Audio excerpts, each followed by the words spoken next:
السلام عليكم ورحمة الله وبركاته. إن الحمد لله نحمده ونستعين به ونستغفره ونعوذ بالله من شرور أنفسنا وسيئات أعمالنا. من يهده الله فلا مضل له ومن يضلل فلا هادي له، وأشهد أن لا إله إلا الله وحده لا شريك له، وأشهد أن محمدا عبده ورسوله. أيها الإخوة وأيها الأخوات، مرحبا بكم في درسنا الأسبوعي في شرح شعب الإيمان، وموعدنا اليوم مع 31 من شعب الإيمان، وهي الكفارات الواجبات بالجنايات.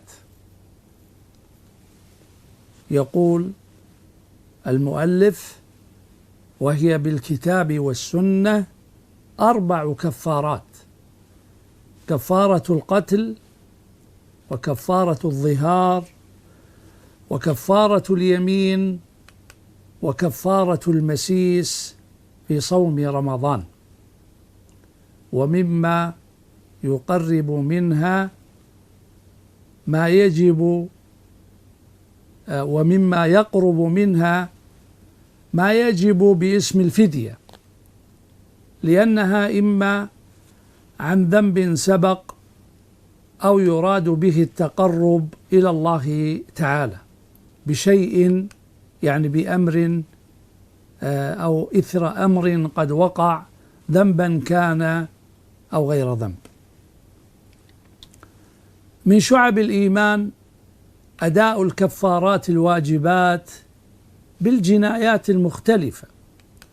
والكفارات جمع كفارة، وهي الخصلة التي تكفر الخطايا وتمحو الذنوب والآثام. شرعها الله عز وجل لعباده تكفيرا لذنوبهم وآثامهم التي يقترفونها بسبب من الأسباب أو بذنب من الذنوب.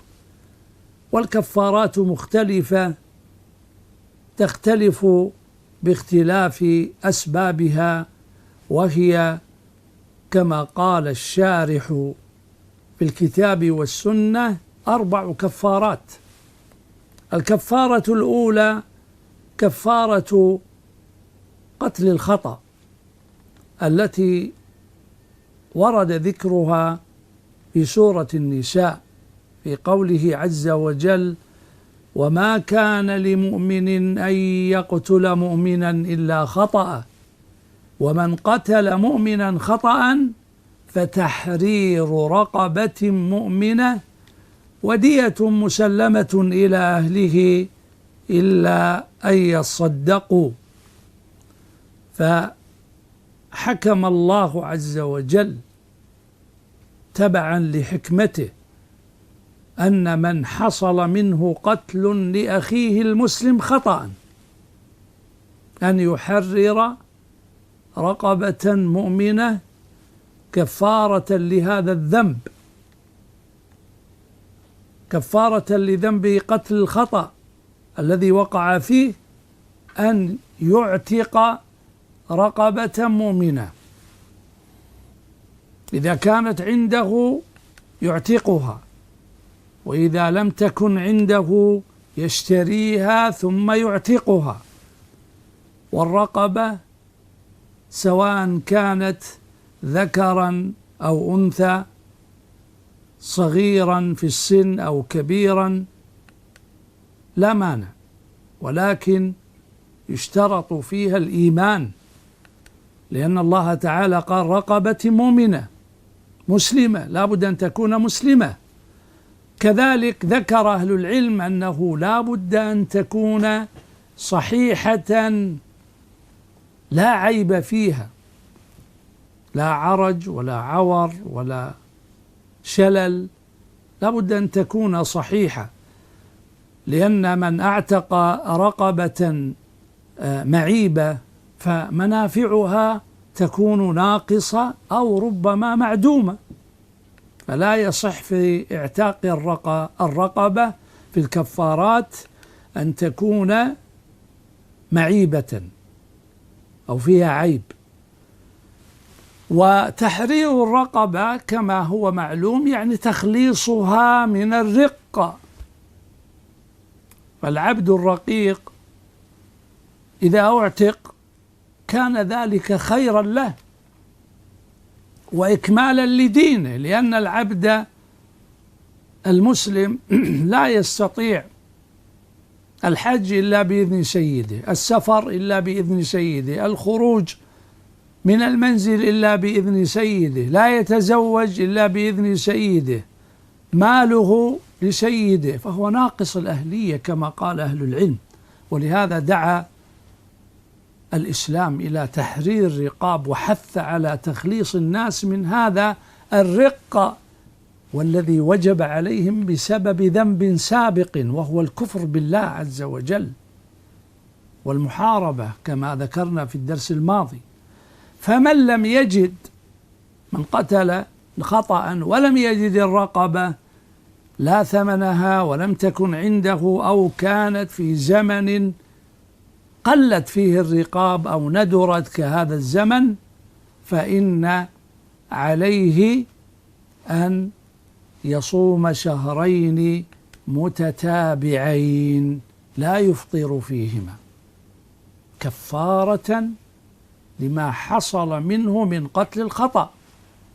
يصوم شهرين متتابعين لا يفطر بينهما إلا بعذر المرض الذي يبيح له الفطر في رمضان، أو بعذر السفر الملجئ، السفر الضروري الذي لا يملك دفعه، فإذا شفي من مرضه استأنف الصيام ولا يجوز أن يتخلف، وإلا عليه أن يعيد الصيام من جديد. ومن الأعذار أن تكون امرأة فتحيض، فإن الحيض لا ينقطع به التتابع كما قال أهل العلم، لأن هذا عذر لا يملك الإنسان دفعه، فعليها إذا طهرت من حيضها أن تكمل صيام الشهرين إن كانت قد وقعت في قتل الخطأ. كثيرا ما يحصل من النساء قتل الخطأ لأولادهن الصغار والرضع بسبب الإهمال، فيكون عليها عتق رقبة كفارة لذنبها، فإن لم تجد فعليها أن تصوم شهرين متتابعين تعذر فيه في أيام الحيض، تكمل بعد أيام الحيض. والشهر قد يكون 29 يوما وقد يكون 30. الشهر الهجري قد يكون 29 كما هو معلوم، وقد يكون 30. وقوله تعالى توبة من الله، يعني هذه الكفارة التي أوجبها الله تعالى على القاتل هي توبة من الله عز وجل على عباده ورحمة بهم وتكفيرا لسيئاتهم التي حصلت منهم بسبب التقصير وعدم الاحتراز من الوقوع في قتل الخطأ. واليوم بعض المسلمين يقودون السيارات بتهور وبسرعة وقلة انتباه، مما قد يوقعهم في قتل الخطأ والعياذ بالله.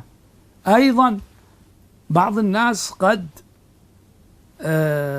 يعني يتساهل ويتهور في استعمال السلاح ويلعب به ويعبث فيكون سببا في قتل أخيه، أو أنه يهمل النار في بيته فيحصل بسببها حريق أو قتل لأهل البيت، فهذا والعياذ بالله كله من الذنوب التي تكفر بهذه الكفارات. الكفارة الثانية التي وردت في القرآن هي كفارة الظهار، وهي المذكورة في أول سورة المجادلة أو المجادلة، وهي المرأة التي جاءت إلى النبي صلى الله عليه وسلم وشكت حالها إلى الله تبارك وتعالى وإلى رسوله صلى الله عليه وسلم، وأنزل الله سبحانه وتعالى فيها قوله: قد سمع الله قول التي تجادلك في زوجها وتشتكي إلى الله والله يسمع تحاوركما إن الله سميع بصير. الله عز وجل يسمع جميع الأصوات، بصير بجميع المبصرات. ثم قال تبارك وتعالى: الذين يظاهرون منكم من نسائهم ما هن أمهاتهم. في الحقيقة والواقع ليست الزوجة أما، فكيف يقول الرجل زورا وبهتانا: أنت عليك أمي، أو أنت علي كظهر أمي؟ لأن الله عز وجل يقول: ما هن أمهاتهم ما هن أمهاتهم إن أمهاتهم إلا اللائي ولدنهم. هذا هو الحق. الأم هي التي ولدت، هذه زوجة حليلة أباحها الله لك، كيف تشبهها كذبا وزورا بالأم؟ ولهذا قال الله عز وجل: وإنهم ليقولون منكرا من القول وزورا. قول شنيع وكذب يتفوه به هذا الرجل بحماقته وطيشه أو بسبب غضبه الشديد، فيقول لامرأتي: أنت علي كظهر أمي. ومثله لو قال: أنت علي كظهر أختي أو كظهر بنتي. كل هذا حرام ومنكر وزور، وقد جعل الله له تعالى كفارة، وهذه الكفارة كما قال الله عز وجل: والذين يظاهرون من نسائهم ثم يعودون لما قالوا. يعودون يعني يعودون إلى أو يعزمون على العودة إلى الزوجية والجماع، فعليهم تحرير رقبة مؤمنة. فقيد الرقبة هنا أيضا بالإيمان كما قيدها في سورة النساء في تحرير رقبة قتل الخطأ. وكما قلنا سواء كانت هذه الرقبة ذكرا أو أنثى، صغيرة أو كبيرة، لا فرق، بشرط أن تكون صحيحة سليمة من العيوب. ثم اشترط الله تعالى فقال: تحرير الرقبة هذا من قبل أن يتماسى. يلزم الزوج أن يكفر عن الظهار قبل أن يرجع إلى زوجته، قبل أن يجامع، حتى تحصل عتق الرقبة. لا يمس زوجته حتى يكفر. ثم قال سبحانه وتعالى: ذلكم توعظون به. هذا الحكم جعله الله تعالى عظة لكم، تأديبا لكم، تكفيرا لسيئاتكم، والله بما تعملون خبير. فمن لم يجد الرقبة التي يعتقها أو لم يجد ثمنها إذا كان فقيرا، فعليه صيام شهرين متتابعين أيضا من قبل أن يتماسا. عليه أن يصوم شهرين متتابعين قبل أن يعود إلى زوجته بسبب هذه الكلمة المنكرة التي قد يقولها ضعيف العقل تهورا وحماقة، فتجب عليه هذه الكفارة الشديدة، ليصوم شهرين متتابعين قبل أن يمس زوجته. إذا لم يستطع أن يصوم شهرين متتابعين بسبب مرضه، بسبب ضعف بدنه، بسبب عمله الذي لا يستطيع الاستغناء عنه لإطعام نفسه وأسرته، فعليه أن يطعم 60 مسكينا من قوت البلد، ما يكفي كل مسكين لوجبة غداء أو عشاء، أو نصف صاع من الطعام، من الحب، من الأرز، من القمح، عن كل يوم نصف صاع. ثم قال عز وجل: ذلك لتؤمنوا بالله ورسوله. يعني شرعنا هذه الكفارات لتؤمنوا بالله ورسوله، وتصلح بها أخلاقكم وأحوالكم، وتنتهوا بها عن قول الزور والكذب والإثم. وتلك حدود الله التي حدها ربنا عز وجل، فلا تعتدوها أيها المؤمنون. وتلك حدود الله، وللكافرين عذاب أليم. كفار لا يبالون، يتعدون حدود الله عز وجل ولا يبالون بذلك، بخلاف المؤمنين. الكفارة الثالثة هي كفارة اليمين، وهي المذكورة في سورة المائدة في قوله عز وجل: لا يؤاخذكم الله باللغو في أيمانكم ولكن يؤاخذكم بما عقدتم الأيمان. فكفارته إطعام 10 مساكين من أوسط ما تطعمون أهليكم، أو كسوتهم، أو تحرير رقبة، فمن لم يجد فصيام 3 أيام، ذلك كفارة أيمانكم إذا حلفتم واحفظوا أيمانكم. كذلك يبين الله لكم آياته لعلكم تشكرون. يقول الله عز وجل: لا يؤاخذكم الله باللغو في أيمانكم. اللغو هي اليمين التي تخرج من غير قصد ولا نية، كما قالت عائشة: هو قول الرجل لا والله بلا والله. أو من أيمان اللغو أيضا أن يحلف الإنسان أن الشيء عنده، ثم ينظر وإذا هو ناسي ليس عنده. هذا أيضا يدخل في لغو اليمين. أما عقد اليمين فهو ما عقد عليه الإنسان قلبه ونيته، فيقول: والله لا أذهب إلى المكان الفلاني، والله لا أدخل البيت الفلاني، لا أشتري الشيء الفلاني. هذه يتكلم بها وهو قاصد وناوي اليمين، فهذا يؤاخذ به الإنسان. وكما قال الله عز وجل: ولكن يؤاخذكم بما عقدتم الأيمان، عقد اليمين. وقال عز وجل: ولكن يؤاخذكم بما كسبت قلوبكم. فإذا أردتم كفارة هذه اليمين التي تحلفونها تعظيما بالله عز وجل، عليكم بإطعام 10 مساكين من أوسط ما تطعمون أهليكم. يعني هذا الطعام من وسط الطعام الذي يأكله الرجل وأهل بيته، أو كسوتهم، كسوة 10 مساكين، الكسوة التي تصح بها الصلاة، سواء كان رجلا أو امرأة.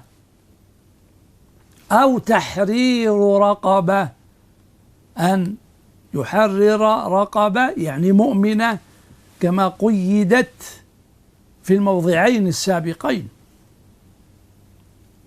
ولا فرق بين أن يكفر ويفعل أو يفعل ثم يكفر، لا فرق، الأمر فيه سهل.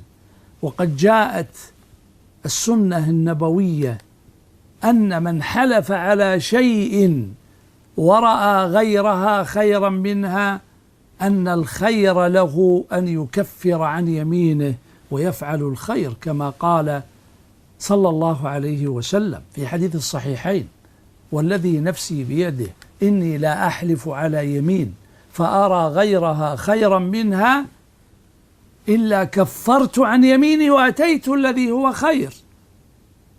والله تعالى يقول: ولا تجعلوا الله عرضة لأيمانكم أن تبروا وتتقوا وتصلحوا بين الناس. وبعض الناس يقال له: لماذا لا تصل رحمك؟ لماذا لا تدخل بيت أخيك أو أختك؟ قال: أنا حلفت بالله، أنا حالف يمين.